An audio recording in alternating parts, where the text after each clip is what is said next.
मेरा जो 5वां प्रश्न है वो ये है कि बुद्ध का जो संघ था उसमें भी संघात हुआ था, और वैसे ही आपके एक वीडियो से पता चलता है कि आपके संघ में भी संघात हुआ है। तब आपने क्या किया? और अगर वो वापस आते हैं जिन्होंने संघात किया था, तो आपको क्या लगता है कि संघ उनके लिए क्या निर्णय लेगा? क्या उन्हें दोबारा शामिल करेगा, मौका देगा, या क्या निर्णय हो सकता है संघ का? जी, बहुत बहुत साधुवाद आदरणीय संघ। बहुत अच्छा सवाल है, व्यवहारिक सवाल है। और इसके ऊपर संघ ने एक नियम भी बनाया है कि जो संघात करेगा, तो संघात को पहले परिभाषित किया है कि संघात क्या है और कब किसी को संघाती घोषित किया जाएगा। संघ कभी भी किसी को आसानी से संघाती घोषित नहीं करता है, जब तक कि ऐसा ना लगे कि संघाती ने ऐसा कार्य किया है कि जो कि समाज के लिए बहुत अनुचित है, घातक है, नुकसान देने वाला है। क्योंकि संघाती घोषित होने के बाद संघाती की पीढ़ियां भी उस संघात के आरोप से जो है त्रस्त हो जाती हैं, लज्जित हो जाती हैं।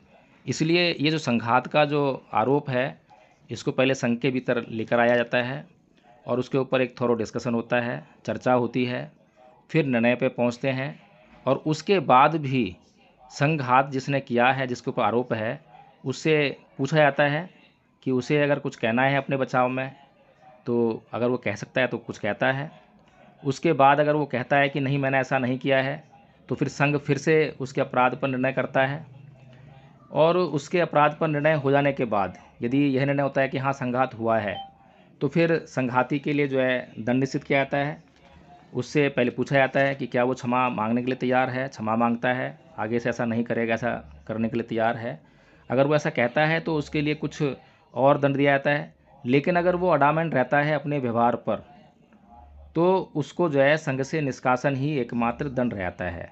तो पूर्व में जो आपने चर्चा की है कि संघ में भी संघात हुआ है, हाँ, 3 लोग जो हैं संघ के आचार्य बने। संघ ने बहुत उनके ऊपर मेहनत की, महीनों तक उनको मेहनत करके आचार्य बनाया, और उन्होंने संघ से जो है घात किया, संघात किया। तो उसके बाद उनके जो आपने वीडियो देखे होंगे उसमें आपको साफ लग रहा होगा, दिखाई दे रहा होगा कि संघ ने किस प्रकार से उनके साथ में न्याय किया है। और जब उनके ऊपर निर्णय हो गया तब उनसे पूछा भी गया, उनके मान सम्मान को हर स्टेप पे बरकरार रखा गया, कहीं ऐसा ना हो कि उनके मान सम्मान को किस प्रकार से ठेस पहुँचे।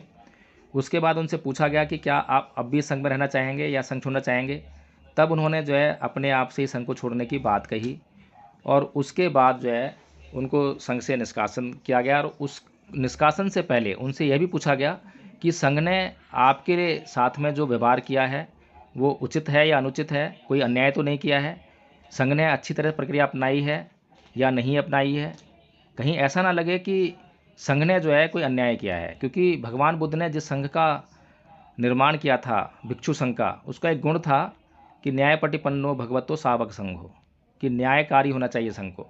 संघ जिस दिन अन्यायकारी होने लगा, अन्याय करने लगा, उसी दिन संघ जो है ख़त्म होने लग जाएगा। तो ये बहुत बड़ा गुण है, इसलिए संघ जो है कभी भी अपने इस गुण को नहीं छोड़ सकता है। तो जो संघाती हैं उनको भी आपने वीडियो में देखा होगा कि उन्होंने खुद स्वीकार किया कि संघ ने उनके साथ में कोई जाति नहीं की है, और एक अच्छी और उचित प्रक्रिया को अपनाकर उनको जो है संघ से निष्कासित किया गया है। उनके ऊपर जो निर्णय लिया गया संघ ने, वो उचित निर्णय है। तो इस प्रकार से कार्रवाई की गई। और मैं आपको बताना चाहता हूँ कि जो प्रथम संघाती जो संघ में हुए, उनका क्या प्रॉब्लम था। तो संघ में पहले एक भिक्षु आए और उन्होंने संघ को कई दिन तक जो है देशनाओं के माध्यम से गौरवान्वित किया, मार्गदर्शन प्रदान किया। लेकिन कुछ दिनों बाद ही उनके चित्त में कुछ दोष उत्पन्न हुआ, और उन्होंने जो है वो संघाती को यह समझा दिया कि जो संघ, जो ये धम्पत संघ है, जो पवारना विधि का आयोजन करता है, यह केवल भिक्षुओं के लिए है। ये भिक्षु संघ में होती है, ये उपासकों के लिए नहीं है, उपासकों को ये नहीं करना चाहिए। तो वो जो हमारे आचार्य थे, पूर्व आचार्य, वो इस बात पर अड़ गए और हमें कहने लगे कि आप इसको बंद कीजिए, आप पवारना विधि का आयोजन नहीं कर सकते, ये केवल भिक्षु संघ कर सकता है। तो हमने उनसे पूछा कि क्या जो कार्य, जो नियम भिक्षुओं के लिए लागू होता है, अगर कोई उपासक उस नियम पर चलने लगे तो क्या उसका कल्याण होगा या नुकसान होगा। तो उन्होंने खुद से कहा कि उसका कल्याण होगा। तो फिर संघ ने पूछा कि आपको फिर इस पर आपत्ति क्यों नहीं चाहिए। अगर किसी का कल्याण होता है तो इस पर तो आपत्ति होनी नहीं चाहिए, ना तो आपको और ना ही भिक्षु संघ को। तो फिर भी संघ ने उनको कहा कि आपको संघ जो है 1 हफ्ते का मौका देता है, आप पवाना विधि का जो है कोई अल्टरनेट लेकर आइए, कोई दूसरा वैकल्पिक शब्द लेकर आइए। तो उन्होंने लगभग 1 महीना लगाया उसमें, लेकिन उसके बाद भी कोई वैकल्पिक शब्द वो नहीं दे पाए संघ को। अंग्रेजी में बोलने लगे तो हमने कहा भाई अंग्रेजी में बोलो, हिंदी में बोलो, तो पाली में तो वैसे बोलना पड़ेगा उसको जो है। तो इसको हम ये कह सकते हैं कि ये धम्मपद संघ की पवाना विधि है। तो भिक्षुओं की अलग है और धम्मपद संघ की अलग है। धम्मपद संघ की जो पवाना विधि का आयोजन होता है वो धम्मपद संघ के नियमों के अनुसार होता है, और भिक्षु संघ की जो पवाना विधि है, जिसका कि अब भिक्षु संघ आयोजन ही नहीं करता है, जो कि बिल्कुल गायब हो गई है। बहुत सारे भिक्षुओं को तो इसका पता भी नहीं होगा कि पवाना क्या होती है। धम्मपद संघ ने पहली बार जो है इसका आयोजन करना शुरू किया, और बहुत अच्छे तरीके से आयोजन हो रहा है। और कई जो हमारे आचार्य हैं उन्होंने अपनी समस्याएं जब संघ के सामने प्रकट की, बताई, तो उनके जो समस्याएं सॉल्व की गई और उनके चित्त में बहुत भारी परिवर्तन आया।